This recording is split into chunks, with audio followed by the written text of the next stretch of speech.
tunggu dia record dulu.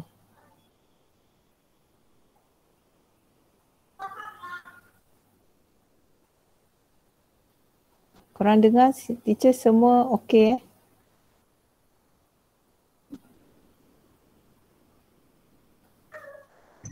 Okey.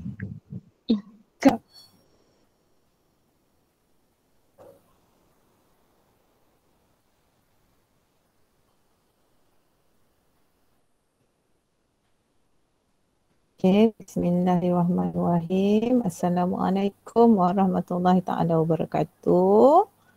Okay, hari ini kita masuk pada soalan 10. Okay, bismillahirrahmanirrahim. So, rajah menunjukkan struktur otak manusia iaitu ditunjuk pada P. P adalah bahagian di sini. So, dia suruh namakan struktur P dengan menggunakan satu contoh hormon yang dirembeskan. Terangkan mengapa struktur P dikenali sebagai kelenjar tanpa duktus dan kelenjar utama sistem endokrin. Okey, kita tengok jawapan ni. Okey, P adalah kelenjar pituitary, betul. Okey, satu contoh hormon yang dirembeskan oleh oleh pituitary ialah hormon perangsang folikel. Okey. Hormon yang merangsang perkembangan folikel dalam ovari dan perkembangan sperma dalam testis. KP dikenali sebagai kelenjar tanpa duktus dan kelenjar utama kerana kelenjar ini merembeskan hormon ke dalam salur darah sahaja tak tepat sebab kelenjar lain pun merembeskan hormon ke salur darah. So dia nak kenapa dia dikenali sebagai tanpa duktus dan sebagai kelenjar utama. Darah akan membawa hormon ke organ sasaran. Okay, ni pun masih tak menjawab sebab kedua-dua maksud kat sini adalah maksud kepada kelenjar endokrin secara umum. Maksudnya kelenjar endokrin kepada umum, kelenjar lain pun membawa maksud fungsi yang ini. Okey, so dapat 2 markah tapi kita nak tengok apa jawapan dia. So ini dan daripada teacher ambil daripada buku teks So mana-mana saja hormon ni semua skema jawapan diterima. Okey? Semua terima. Oh, sorry.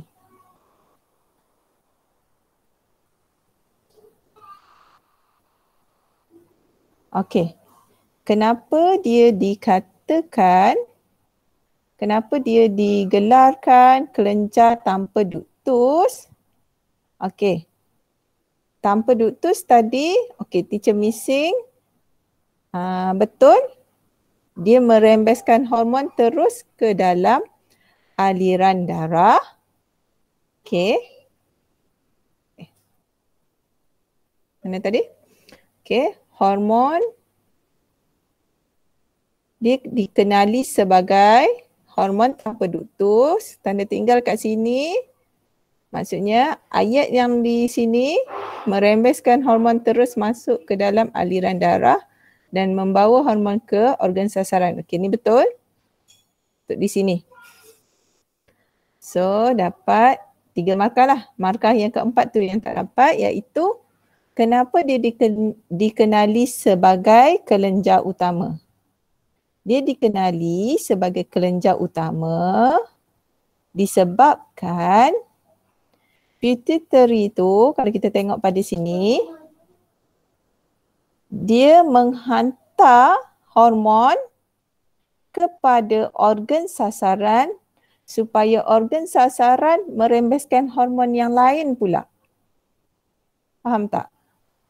Dia bertindak sebagai kelenjar utama kerana hormon yang dihasilkan di pituitary dihantar ke kawasan ovari supaya ovari merembeskan hormon lain pula. Okay. Macam mana kita nak buat ayat? Sekejap, teacher nak accept yang baru masuk.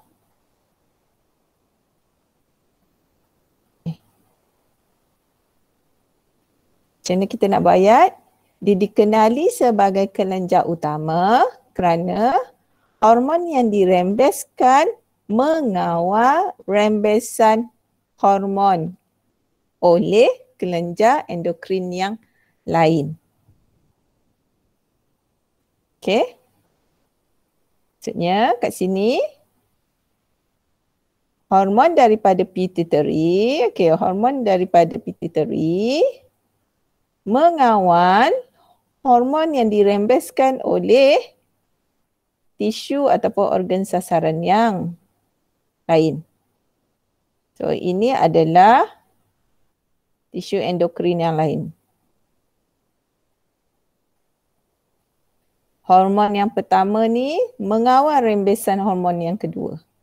Itu yang dikatakan dia merupakan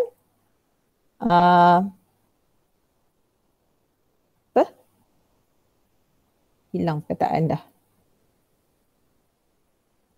Dia dikatakan kelenjar yang pertama. Okey.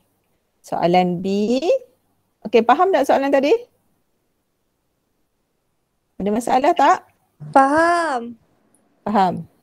Teacher, Wawa suruh accept dia. Dah teacher accept lah. Lambat sikit sebab teacher buat apa? Oh, dah masuk belum? Dah, dah teacher. Masuk. Masuk. Khairil, Aisyah. Okey. Jadi bila teacher buat slideshow ni, dia lambat sikit nak tukar. Tu tergagap-gagap sikit. Okey. Soalan B. Encik X merupakan seorang penagih dadah terlibat dalam kempen kesedaran anti dadah. So, ceramah tentang kesan penyalahgunaan dadah stimulan dan dadah depresan terhadap koordinasi saraf dan kesihatan manusia. So, soalan, apakah kandungan ceramah tersebut? Okey, walaupun soalan ni nampak macam soalan BM, jangan macam BM Dia nampak umum. Apakah kandungan ceramah Encik X tentang bagaimana penyalahgunaan dadah, stimulan dan depresan mempengaruhi koordinasi saraf dan kesihatan manusia. Tapi jangan jawab macam BM. Maksud teacher, jangan jawab terlampau umum. Isi yang teacher bagi kat bawah tu adalah yang teacher ambil daripada modul kamu. So kamu kena menerangkan apa itu stimulan, apa itu depresan. Okay, stimulan adalah dadah perangsang, manakala depresan adalah dadah penenang. Tapi ini bukan soalan perbezaan, so kamu boleh buat bebas. Cerita stimulan dulu ke, lepas tu baru cerita depresan.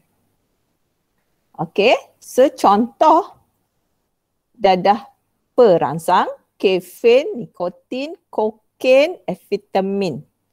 So kenapa dia dipanggil dadah perangsang? Sebab dia merangsang sistem saraf kita untuk menjadi lebih aktif. Bila lebih aktif, kita punya rembesan neurotransmitter tu lebih cepat. So kita punya kadar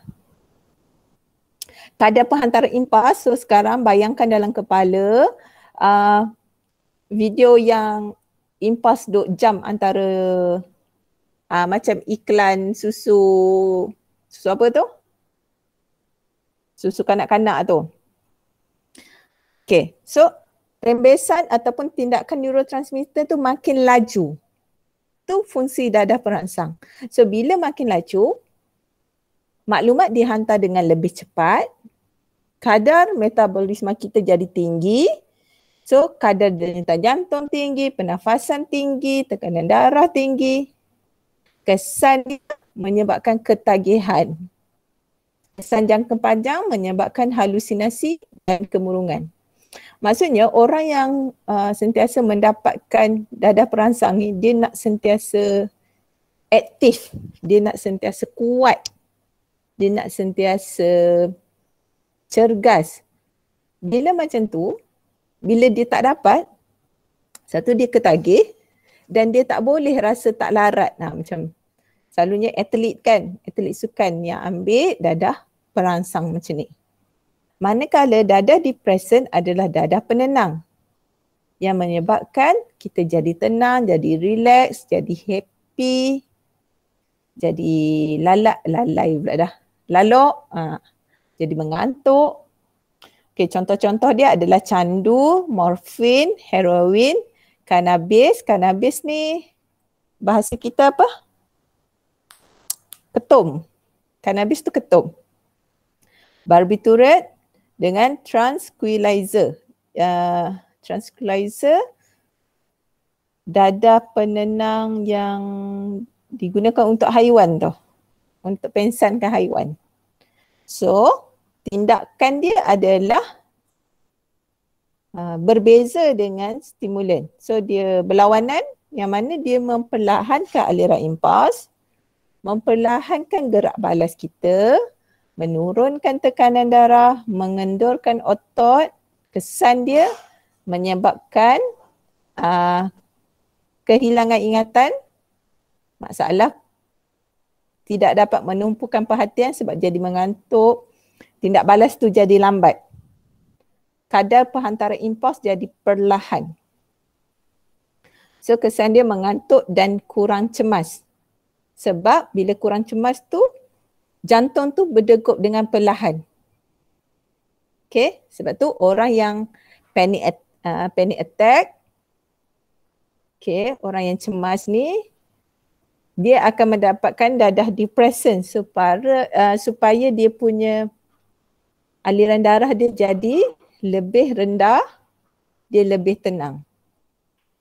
Okay, faham perbezaan kedua-dua jenis dadah ni. So, kita tengok pada jawapan. Menjejaskan kat sini tak ada ni bukan tak sampai lagi. Okay, so kita tengok sini pengambilan dadah stimulan akan melambatkan, ni salah sebab dia mempercepatkan. Okay, selain itu dia akan merencat.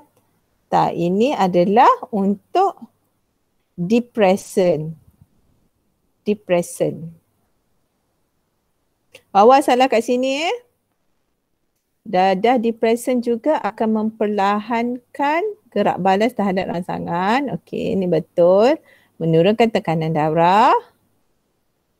Menyebabkan kita mengalami masalah pernafasan. Selain itu, bila Wawa pergi letak ia tu nak merujuk kepada siapa? So, bila ia tu merujuk kepada ayat di sebelum itu, ini adalah depresan.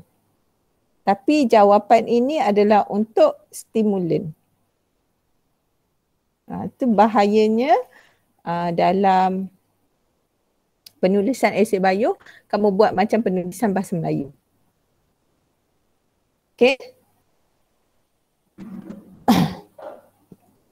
Sebab bila soalan ni dia nak kandungan je, so kamu tak payah buat esei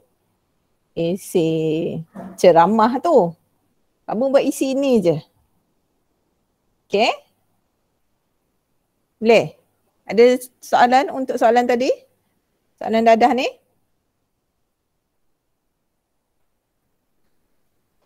Tak ada, teacher. Tak ada. Okey, kita tengok soalan C. Okey, ni atas ni statement tentang sistem endokrin dengan sistem saraf. Okey. Berdasarkan pernyataan di atas, terangkan persamaan dan perbezaan antara sistem endokrin dan sistem saraf.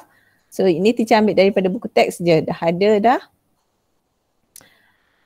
Kalau macam ni, dia dah bagi macam ni. So, ini membawa markah 1, 2, 3 markah persamaan. Markah perbezaan yang setara begini, setaranya. Tempoh masa. So, markah perbezaan 1, 2, 3, 4, 5. Okey, so kita tengok pada jawapan. Kedua-dua mengawal dan menyelaras fungsi aktiviti badan. Okey. Bergerak bala terhadap rangsangan, mempunyai organ sasaran. Kelenjar tanpa ductus dan terdiri daripada saraf ni tak tepat sikit je lagi. Sel saraf. Okey, sel saraf tu adalah sama maksud dengan neuron. Cara penghantaran dia melalui aliran darah, melalui saraf secara elektrik. Okey. 1, markah kedua, markah ketiga, 4, 5, 6, 7. Okey, dapat 10 markah. Okey. So soalan 11. Okey. Soalan 11 ni dia nak menunjukkan satu produk perubatan yang dihasilkan secara teknik bioteknologi. So bioteknologi kamu belajar tingkatan 5 lebih dalam sikit lah. So tapi ini dalam yang teacher ambil ni buku teks form 4. Terangkan bagaimana mikroorganisma digunakan dalam penghasilan produk perubatan. Kat sini dia tulis antiserum. So bagaimana antiserum dihasilkan? Okay, antiserum dihasilkan dengan penggunaan mikroorganisma. Okay, bagaimana dia disuntik ke dalam haiwan. Okay, apa yang disuntik tu? Dia suntik kalau macam ni virus rabies.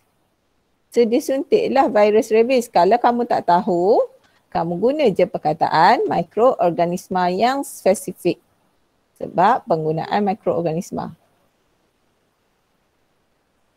Okay. So, apa yang berlaku ialah bila disuntik oleh virus tu, sel darah putih dalam kuda akan dirangsang untuk menghasilkan antibodi. Okay. So antibodi itu diperoleh daripada serum kuda. Yang ni sebab fokus kepada tetanus. Anti-tetanus. Samalah bukan sama maksud.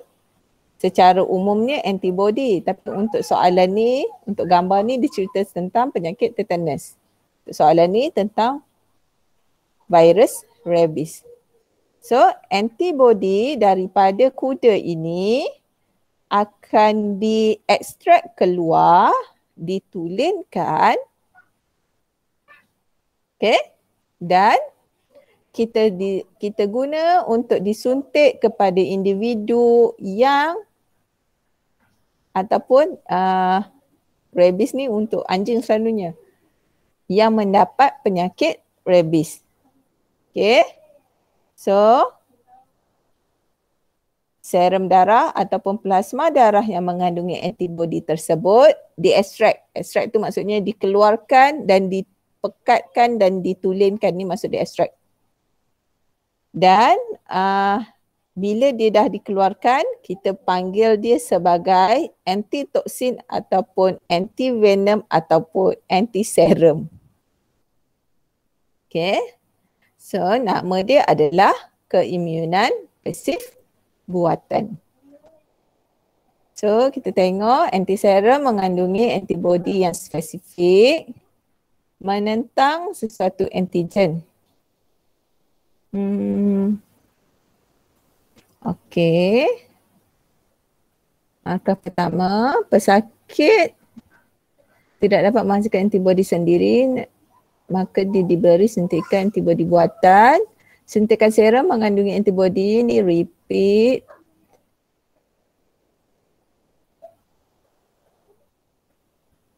Melawan penyakit rabies, suntikan antiserum diambil daripada pesakit yang menghadapi penyakit rabies.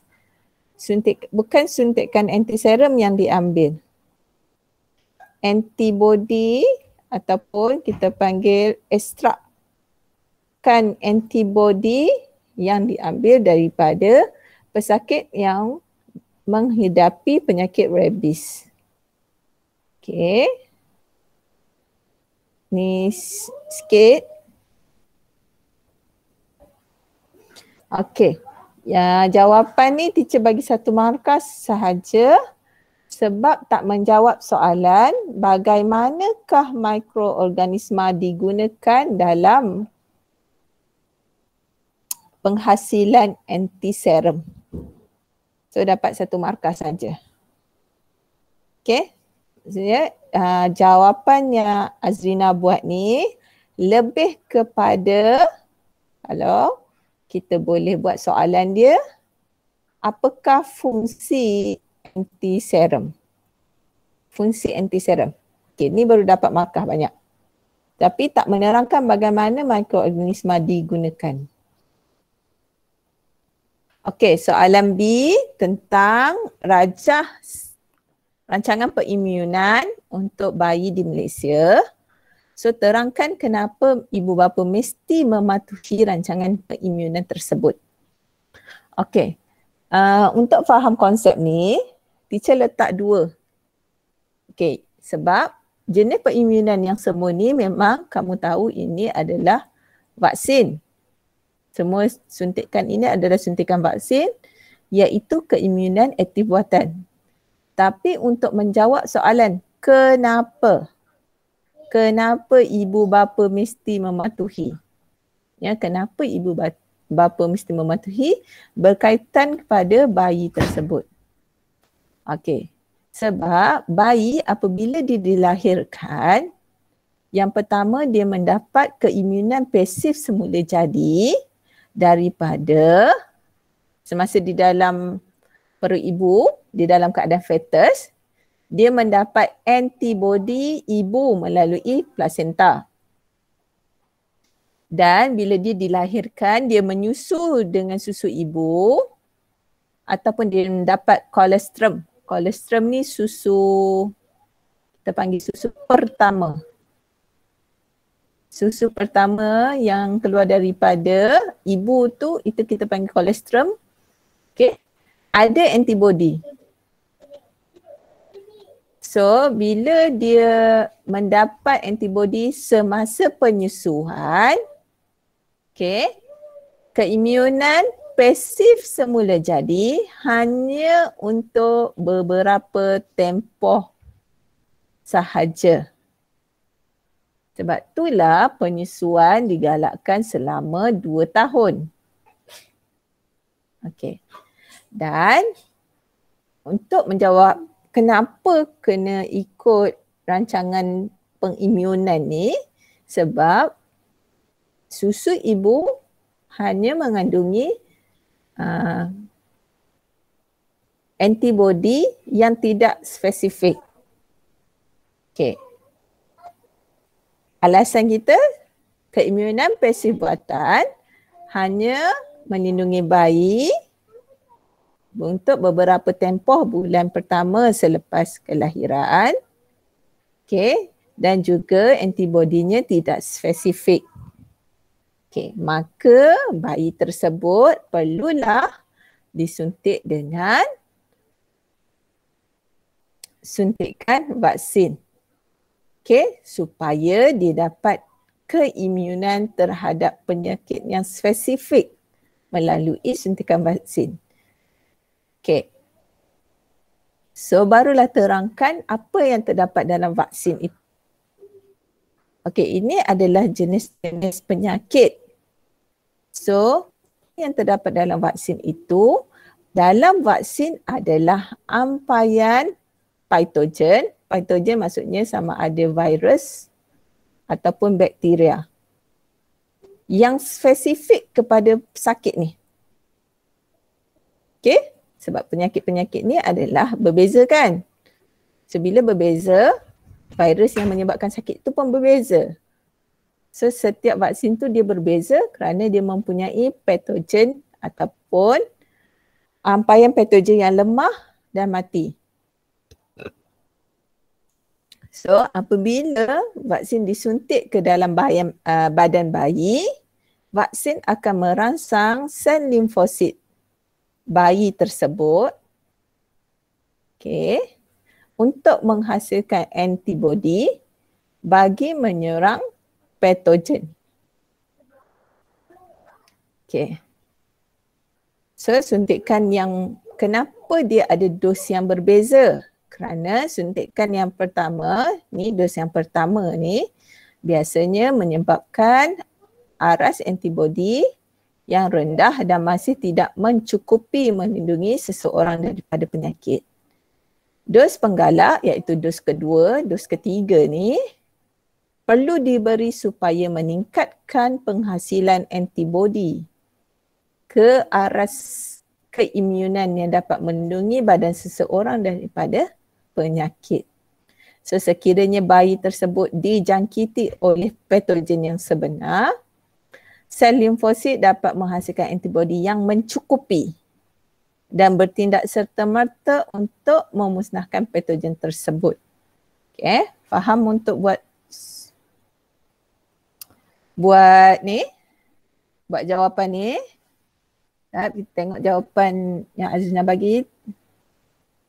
Setiap ibu bapa mesti mematuhi rancangan keimunan untuk memastikan anak-anak dapat mengelakkan diri daripada dijangkiti.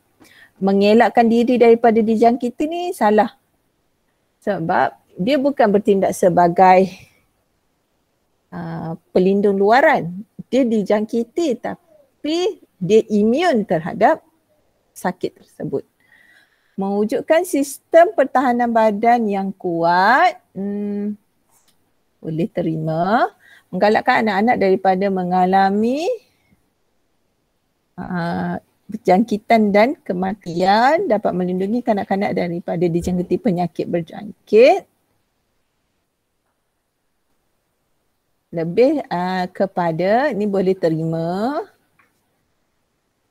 tapi dapat melindungi kanak-kanak daripada penyakit berjangkit kerana kanak-kanak ataupun bayi tersebut mempunyai keimunan terhadap penyakit tersebut.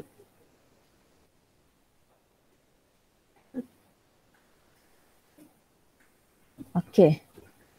Anak-anak dapat membesar dengan baik. Seterusnya, bayi yang baru dilahirkan mungkin menerima imuniti terhadap sesetengah penyakit sahaja. Okey, ni ada poin yang kita boleh tambah bagi dapat markah. Bayi yang baru dilahirkan mungkin mempunyai, bukan menerima imuniti mungkin mempunyai, teacher tulis kat sini, antibodi yang bersifat sementara. Yang teacher cakap tadi, bersifat sementara dan bertahan dalam beberapa bulan sahaja. So meningkatkan bekalan antibodi daripada ibu melalui susu ibu.